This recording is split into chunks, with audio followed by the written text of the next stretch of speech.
সবার একটা বড় কথা বিসমিল্লাহির রহমানির রহিম।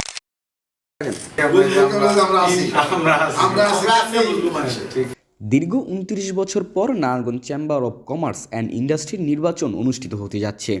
আগামী নারায়ণগঞ্জ চেম্বার অব কমার্স নির্বাচনে পরিচালক পদে মনোনয়নপত্র জমা দিয়েছেন মোহাম্মদ সোহাগ। বৃহস্পতিবার সকালে নারায়ণগঞ্জ চেম্বার অব কমার্স ভবনে মনোনয়নপত্র জমা দেন তিনি। আগামী ২০২৫-২৭ বর্ষে ২ বছর মেয়াদে নির্বাচনের তফসিল ঘোষিত হয়েছে। ২২ ফেব্রুয়ারি নির্বাচনের ভোট গ্রহণ অনুষ্ঠিত হবে। সর্বশেষ ১৯৯৬ সালে নারায়ণগঞ্জ চেম্বারের নেতৃত্বে নির্বাচন অনুষ্ঠিত হয়েছিল। এ সময় পরিচালক পদপ্রার্থী মোহাম্মদ সোহাগ বলেন, নারায়ণগঞ্জ চেম্বার অফ কমার্স একটা ঐতিহ্যবাহী সংগঠন। নারায়ণগঞ্জ জেলায় চেম্বার অফ কমার্সের গুরুত্ব অপরিসীম। সেই হিসাবে এই নির্বাচন অত্যন্ত গুরুত্ববহ। আমি এই নির্বাচনে একজন ক্যান্ডিডেট হিসাবে কিছুক্ষণ আগে মনোনয়নপত্র দাখিল করেছি। আপনারা দোয়া করবেন এবং নারায়ণগঞ্জবাসীর কাছে দোয়া চাই, নারায়ণগঞ্জ চেম্বার অফ কমার্সের মেম্বারদের কাছে দোয়া চাই। ইনশাল্লাহ আপনারা সকলে আমাকে ভোট দিয়ে জয়যুক্ত করবেন।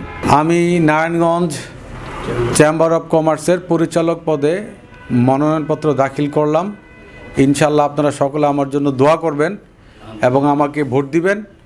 আমি চাই নারায়ণগঞ্জ, বিগত সময়ে নারায়ণগঞ্জে অরিজিনাল যারা ব্যবসায়ী আছেন তাদের সুখে দুঃখে সাথে থাকার জন্য, এবং নারায়ণগঞ্জে অনেক প্রবলেম আছে আমাদের ব্যবসায়ীদের, সেই সমস্ত প্রবলেমগুলি যাতে চেম্বারের মধ্যে প্রতিনিধিত্ব করে সরকারের সাথে নেগোসিয়েশন করে এবং অন্যান্য সংস্থার সাথে নেগোসিয়েশন করে একটা বেটার এবং চমৎকার একটা নারায়ণগঞ্জ জেলায় ব্যবসায়িক পরিবেশ এবং আবহাওয়া তৈরি করা যায়, সেই বিষয়ে কাজ করার জন্য আমি বদ্ধপরিকর। এবং ইনশাল্লাহ আমি যদি জয়যুক্ত হই, নারায়ণগঞ্জ চেম্বার অফ কমার্সের জন্য কাজ করে যাব ইনশাল্লাহ।